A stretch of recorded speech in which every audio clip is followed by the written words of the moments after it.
Hi, this is Ed again, and today is August the 9th, 2020, and we're here making another video.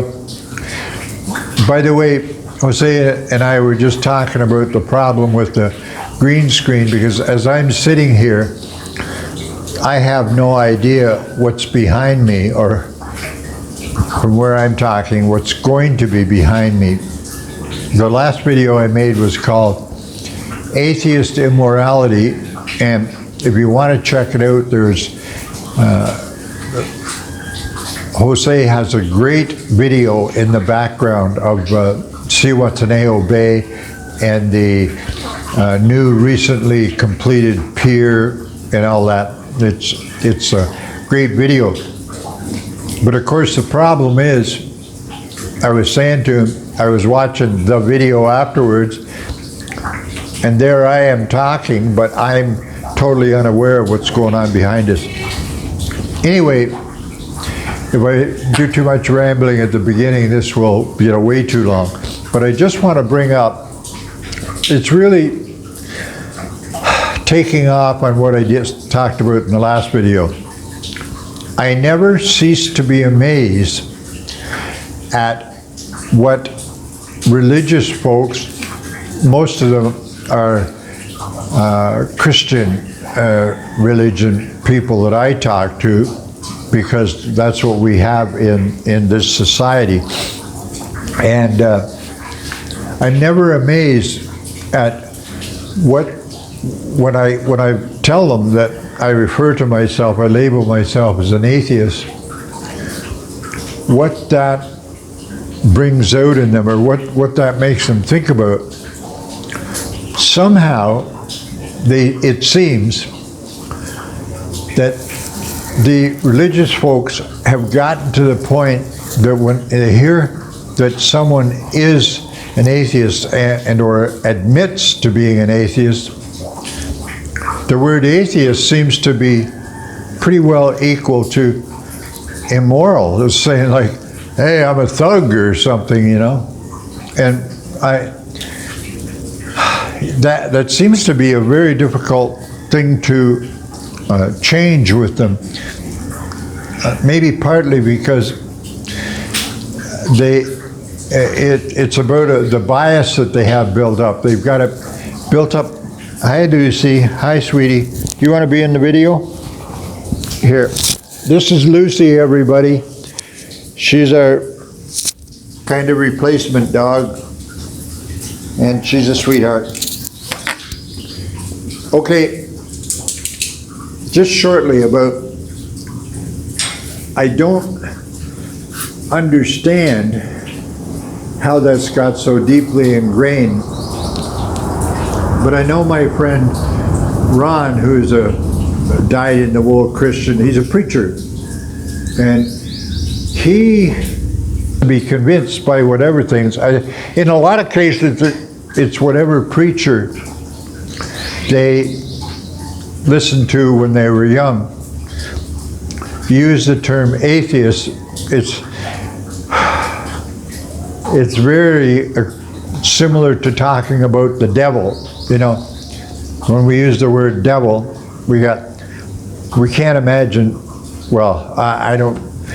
The devil is an imaginary thing as far as I'm concerned, but it's hard to imagine the devil existing and being anything but an evil kind of monster who wants to do all that. And that seems to be a similar headspace that the religious folks have gotten about atheists. I talked a little bit about in the last video. By the way, that last video is called Atheist Immorality. If you want to check out the Zihuatanejo Bay in a video, it's quite beautiful. So anyway, it's just, that's almost the whole point, is that, so it seems to be, have fallen to the, like as a responsibility of atheists to explain to religious folks what exactly we are, what I am, what I believe and don't believe. And trying to change the bad bias that they have about the idea of being atheist. I mean, the only thing that's different, as far as I know, between me and my friend Ron, the preacher, is that I just don't believe that a deity exists. I mean, the rest of our belief system and the way we behave as people would probably be based on very similar beliefs. I don't know. So I think one of the things it reminds me of is that I sometimes get very impatient with when I'm talking with religious people, and I think that's something I have to learn to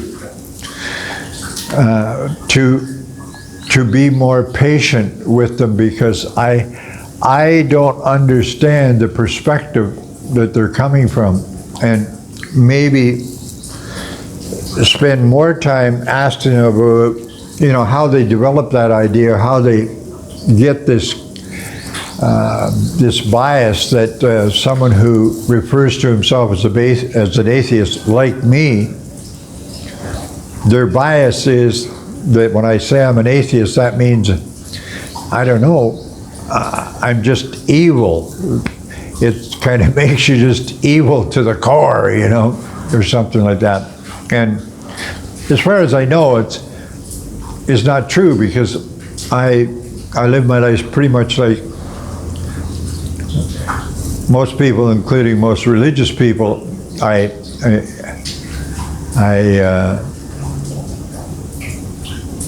try to get along in the society. I work on my Spanish, for instance, because I live here in Mexico, as a means of, well, it's just fun learning the language, but also it's a way of getting to know the people and the culture and the different ways that they think and that kind of thing. So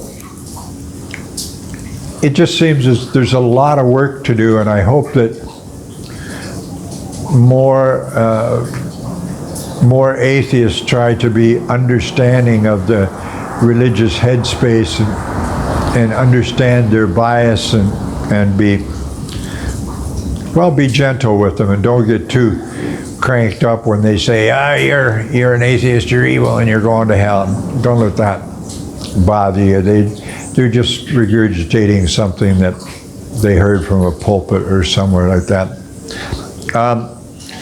My name's Ed, and I just like to say once in a while, steal Ron Reagan's line that I'm an atheist, not afraid of burning in hell because I don't believe it exists. I also don't believe the God or angels or any of those things exist.